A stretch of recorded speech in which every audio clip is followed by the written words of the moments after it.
binti Amran.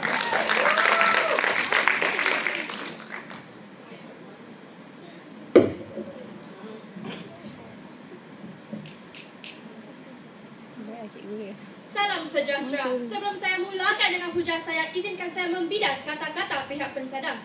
Pertama, pihak pencadang telah menghadkan atlet sebagai atlet-atlet Singapura. Namun maudud kita pada hari ini tidak mengatakan atlet Singapura. Dia hanya mengatakan atlet, dan ini bermaksud bahawa pihak pencadang berfikiran sempit kerana atlet merujukkan atlet ke seluruh dunia, ramai-ramai. Kedua, pihak pencadang juga telah mengatakan bahawa mereka akan menunjukkan penglibatan masyarakat Singapura.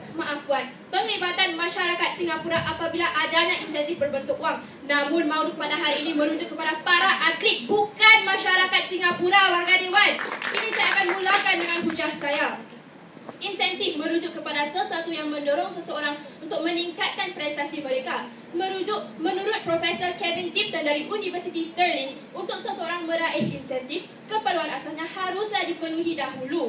Tujuan insentif bukanlah untuk memenuhi keperluan asas, namun ia bertujuan untuk meningkatkan prestasi seseorang. Steve Peters, seorang pakar psikologi sukan, telah mengutarakan ciri-ciri unik yang ada kepada seorang atlet. Ciri unik yang telah beliau katakan ialah seorang atlet didorong oleh minat yang mendalam, dan mereka hanya... Silakan Puan. Adakah dengan mengatakan bahawa keperluan asasi mereka harus dipenuhi dahulu, Anda mengatakan bahawa insentif tersebut harus datang dalam berbentuk air, makanan dan sebagainya, kerana atlet yang mewakili negara, mereka sudah berumah, mereka mampu makan dan mereka mampu mewakili negara kerana mereka ada kesemuanya. Terima kasih. Terima kasih.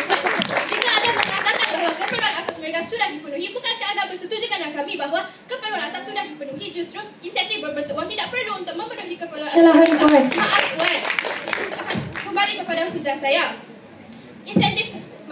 Para atlet hanya memerlukan sedikit motivasi untuk mempertingkatkan prestasi mereka. Namun motivasi di sini bukan merujuk kepada insentif berbentuk wang, kerana mereka tidak menginginkan insentif berbentuk wang.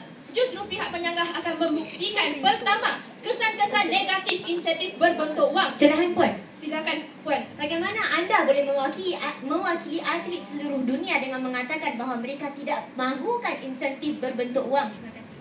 Terima kasih Puan.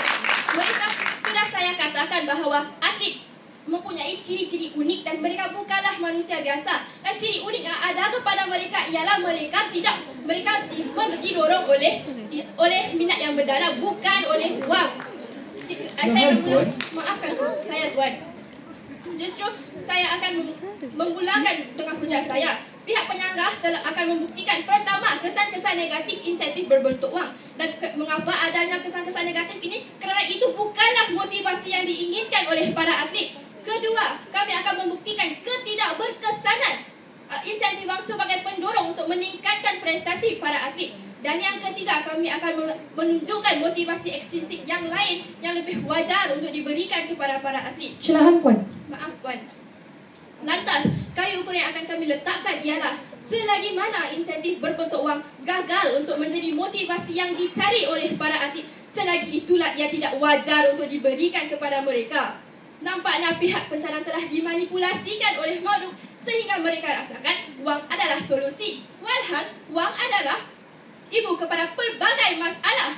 Justru yang pertama dan utama ingin saya buktikan secara muktamad, maafkan saya Puan, secara muktamad bagaimana insentif berbentuk wang menjadi penghambat bukan hanya kepada prestasi para atlet, namun juga kepada prestasi institusi sukan di persada dunia.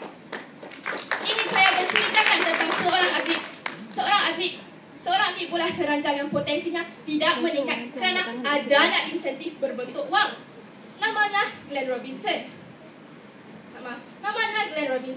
Menurut laman Bleachers Report, pasukan Milwaukee Bucks telah memberikannya kontrak sebanyak $68 juta untuk menyertai pasukan mereka dengan harapan beliau dapat meningkatkan prestasi pasukan tersebut. Namun malangnya prestasi beliau tidak meningkat, malah prestasi beliau menurun, warga dewan. Sebelum beliau mendapat insentif tersebut, beliau telah berjaya untuk meraih 15 mata. Maaf Puan.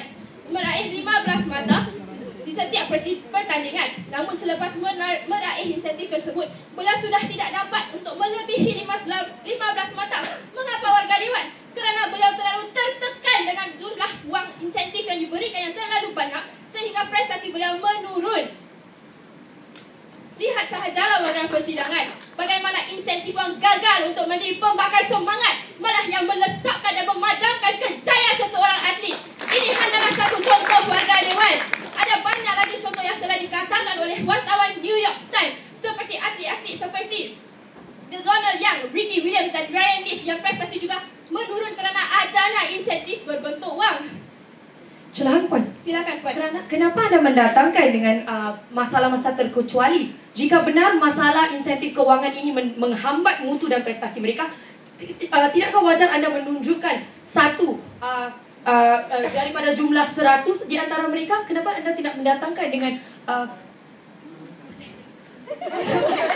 peratusan? Terima kasih. Terima kasih Puan. Walaupun kami tidak mendatangkan peratusan, jikalau adanya 1 ataupun 10 ataupun 9 para atlet yang mendapat kesan negatif, sudah menunjukkan bahawa insentif berbentuk wang tidak wajar untuk diberikan kerana adanya kesan-kesan negatif. Silakan Puan. Maaf Puan. Yang kedua dan tidak kurang kepentingannya ialah bagaimana insentif berbentuk wang mempunyai kesan negatif kepada institusi sukan. Andainya institusi sukan sering memberikan insentif wang untuk menarik para atlet memasuki pasukan mereka atau untuk mengekalkan para atlet yang ada, pada jangka masa yang panjang, mereka yang kerugian dan mereka mungkin jatuh muflis. Contohnya pada lewat tahun 90-an, Leeds United merupakan antara pasukan yang terhebat dalam Liga Perdana. Dalam Liga Perdana. Namun pada tahun 2002, pengerusi Leeds United terlalu taksub untuk memenangi setiap pertandingan dan menggunakan insentif wang yang banyak untuk menarik para atlet yang unggul ke dalam pasukan mereka. Justru itulah mereka jatuh muflis pada tahun 2003. Jikalau insentif wang yang diberikan menjatuhkan dan merobohkan sesebuah institusi sukan, bagaimana mereka dapat meningkatkan prestasi atlet-atlet mereka? Jika akal tidak kuat, mana mungkin pokok boleh berdiri warga dewan? Sudah terbuktilah pendirian pihak penyangga kerana insentif wang mempunyai kesan-kesan negatif kepada prestasi atlet dan juga prestasi institusi sukan. Buat apa menyembah wang kalau wang mendatangkan kemudaratan? Mengapa ia mendatangkan kemudaratan? Kerana ia bukanlah motivasi yang dicari oleh para atlet. Justru, sekian terima kasih. Mohon untuk terus menyangga. Terima kasih Amira Eliana binti Amran. Ingatan kecil-kecil cili padi. Dan kita teruskan dengan pencadang daripada Madrasah Al-Junaid Al-Islami Pembahas kedua, Azian Syazwani binti Muhammad Alias. Dipersilakan.